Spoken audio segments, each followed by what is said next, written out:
Hey everyone, welcome to Be the Change. My name is Lily Mott, and today I'm going to be talking about how change comes when you believe and own it. I am so excited to share this guest story with you and to tell you about her business because I think it's a great one to check out, especially right now around the holidays. Brooke Yoakam is the co founder and CEO of Gift Pocket, which is an all in one gift card and shopping app that allows you to trade in unwanted gift cards, send gift cards to your family and friends, and have all of your gift cards in one place. Brooke started working on Gift Pocket when she was 12 years old, and we got to talk about her experience getting the company to where it is now. So, without further ado, let's get started with this episode featuring Brooke Yoakam.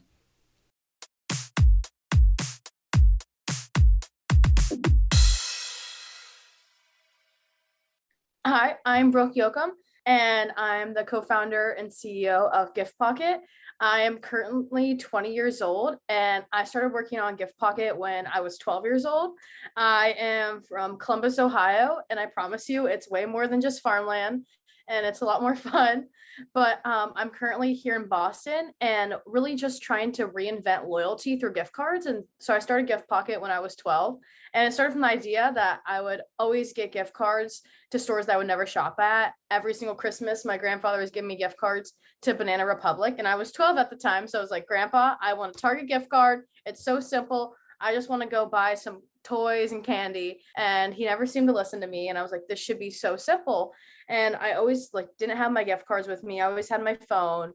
And so inspired the idea of Gift Pocket. But we realized that there was an even bigger problem we can solve, and that's for the brands, because brands miss out on over $6 billion worth of revenue every single year. And so we want to connect brands to their most loyal shopper and help them engage and build loyalty with their most overspending shoppers. And also really excited about the impact that digital gift cards can have on the world and how we can really make an impact by gifting with purpose and really, making the small moments matter. That's a great start, and I'm so excited to talk with you more about how you got started with creating Gift Pocket. So, you started working on this business when you were 12, and it's 8 years later. So, tell me more about the process to get started and then develop Gift Pocket to this point where it's at now.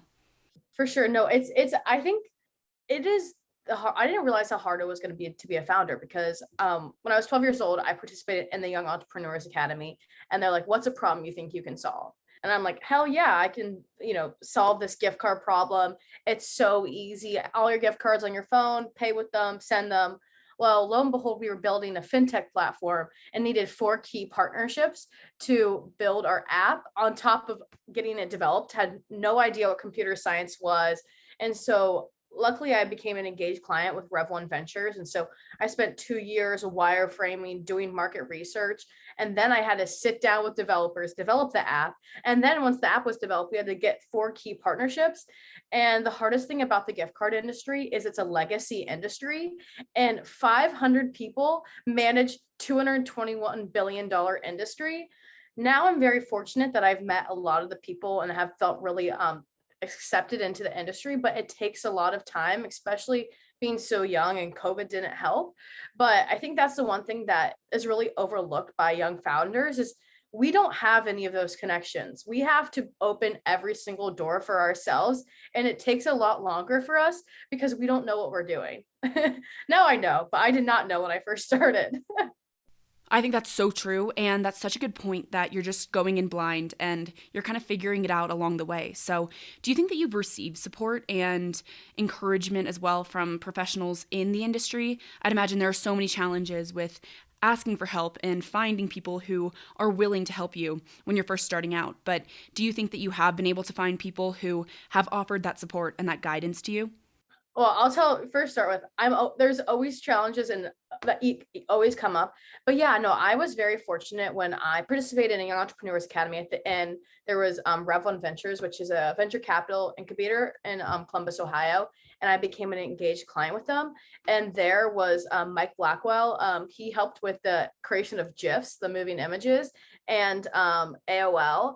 And he was there, and he helped push me to be who I am and push the product and really help, take, I had a vision, but you almost need someone who pushes you, like, why is that button there? Why is that person doing 3 clicks? Why can't it be 2 clicks? Why does that person even want that feature?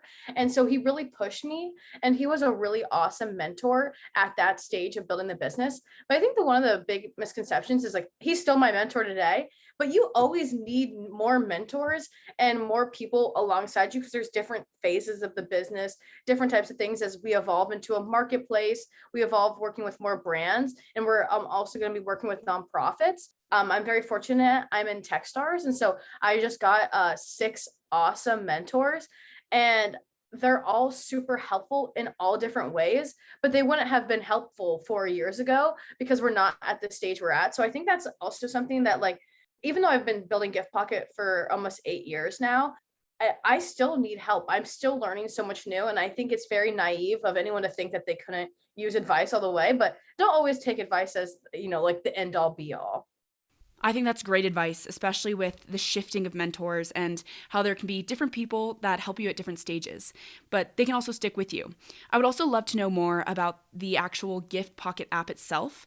I've checked the app out, but can you tell me more about the features of the app and just all the different things that you can do with a gift card on the app? Yes. So for the consumer perspective, Gift Pocket is an app where you can put all your gift cards on your phone. You can even literally put your library card on there. So you can put whatever gift cards you want onto the Gift Pocket. And then for 300 brands that we have, you can actually exchange that gift card for GP points and use those points to buy gift cards. And you can also send gift cards to any one of your friends, and you can refer friends to earn GP points. And ultimately, what we're trying to build is a platform where your favorite brands are paying you to come in store to spend your gift cards. And so we're building towards this engagement platform where you're earning so many GP points for just the actions that you do every single day, because due to achievement laws, brands are not legally allowed to know who their gift card holders are. And because we're a third party platform, we enable access to a new type of customer. And so we want to give brands access to these awesome shoppers, especially Gen Z, but we want to do it in an authentic way. Like, I don't want to see a Clash of Clans ad. I'm never going to use that. But I love Aritzia, Urban Outfitters, Express, and like, I want to see ads for those. I want to see promotions for these stores. And so connecting Gen Z shoppers to their favorite brands and unlocking loyalty in a new type of way. I think that's so interesting, and being able to have all of your cards in one place is so convenient, as we've seen with Apple Pay and contactless cards and all of those products. So, shifting gears a little bit, I'd love to know, is there any advice or words of wisdom that have really stuck with you and that you think about a lot? I'm sure that through the development of Gift Pocket over the years and through all of these conversations with your mentors, you've gotten a lot of great advice, but is there any significant advice that's really stuck out to you? I feel like I'll be honest. I have a lot of advice when it comes to, like of a certain situation, but I think my biggest advice is everything happens for a reason. And why did something happen to you? And you're always like wondering why. Like, for example, we've been trying to build a brand partnership for 9 months. And then now we have another brand partnership that's happening, and it's building in 2 months. And I think everything happens for a reason, because now we have this other brand partnerships going on that's like pushing this other brand partnership to come along. And I think what we've learned is that, actually, I lied. The best advice I had is, what makes a founder different than any other person is that they are able to accept fear. Like, I have fear, but instead of freezing, we ask what to do next. We're able to maintain that fear, but we're able to fight through it. And I think that's what really helped me realize that, like, you know what? Yeah, I'm a founder because I'm willing to face the fear. Like, I'm so scared every single day, because if I make a mistake, especially now I'm working with big brands, it is going to be not very good. But like bad stuff happens. It's how you address those bad situations is what makes a founder different than anyone else. I think that's great to keep in mind, especially for anyone who may be thinking about founding an organization or a business, or anyone who's a founder and is struggling with some of those challenges and decisions. So you also mentioned earlier that you're taking a gap semester to do Techstars, and I would love to know more about what that decision was like for you. It's kind of a big decision to make, and you're veering off the traditional college path a little bit. So can you tell me some about how you decided to take the gap semester, and how is it going now? I'm gonna be honest with you. It is really hard. I'm taking I go to Boston College, and I love Boston College, and I'm very fortunate to be in the Carroll School of Management. But it's very difficult because they only give you one path, and that's a finance route to work on Wall Street and do something like that, which is great. It's an awesome path, and that's awesome for certain people.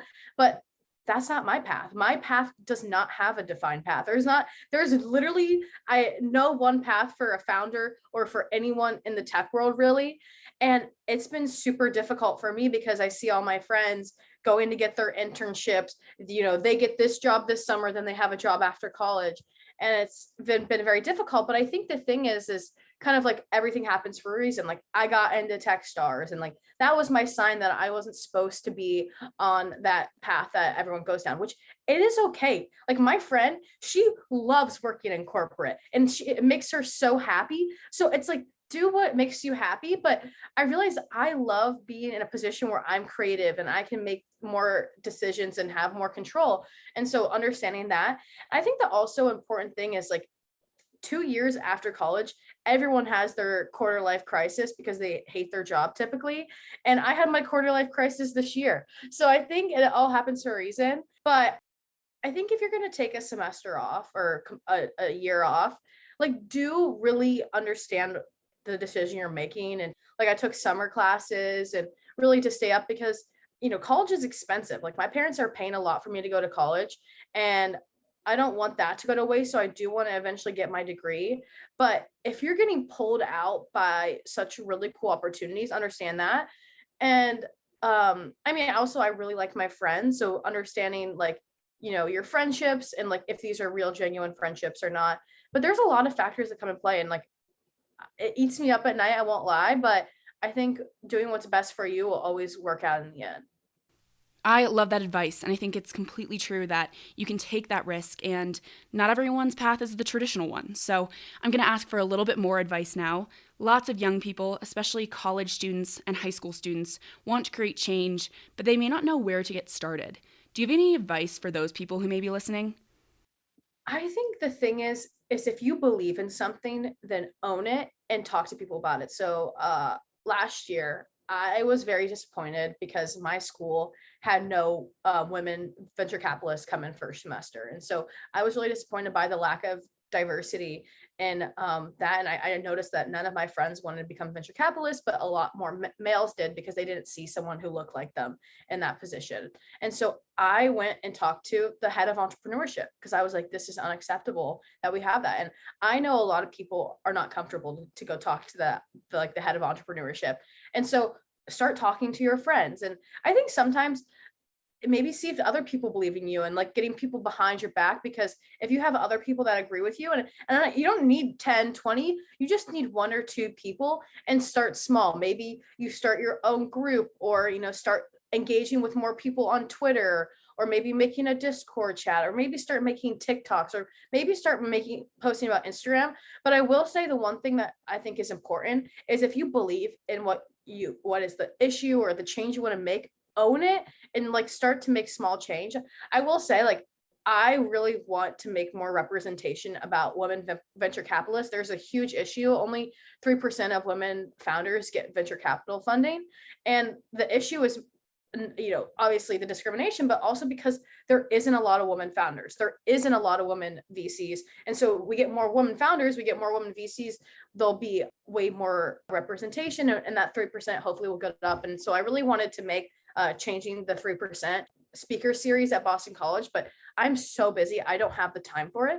And so I think you also have to remember, like, just because you don't have the time for something, you can still like show these values and like help in whatever minimal way you can, and then eventually get to that goal. So think about what you can do today and then what your ultimate goal is. They're like, you don't have to like, like this is amazing that you started a podcast, but not everyone has the time to start a podcast, or not everyone has the time to start a club. But just think about the small things that you can do today, and that will help start the change. Even if it's small, it will definitely have a domino effect.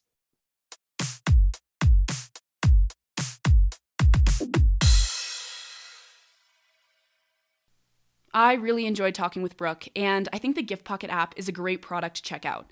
I want to highlight the last advice Brooke shared about believing in something and owning it. because I think it really reflects Brooke's whole process to create Gift Pocket. When she was growing up and getting those Banana Republic gift cards from her grandpa, Brooke saw an issue that she wanted to improve, and now she's taken the steps to create her own company and develop her own app to address that issue. Brooke believed in herself and her idea, and she is owning it by continuing to grow her business 8 years later, which makes her the perfect example of how change comes when you believe and own it.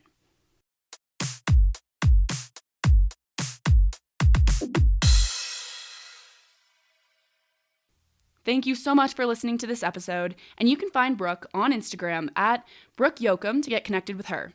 You can also find Gift Pocket on Instagram at Gift Pocket to check it out. If you want to talk about anything I mentioned, please reach out to me by email at lily@bethechangepodcast.org or on Instagram at bethechangepodcast. Tune in for my next episode, but until then, be the change you wish to see in the world. Bye, guys.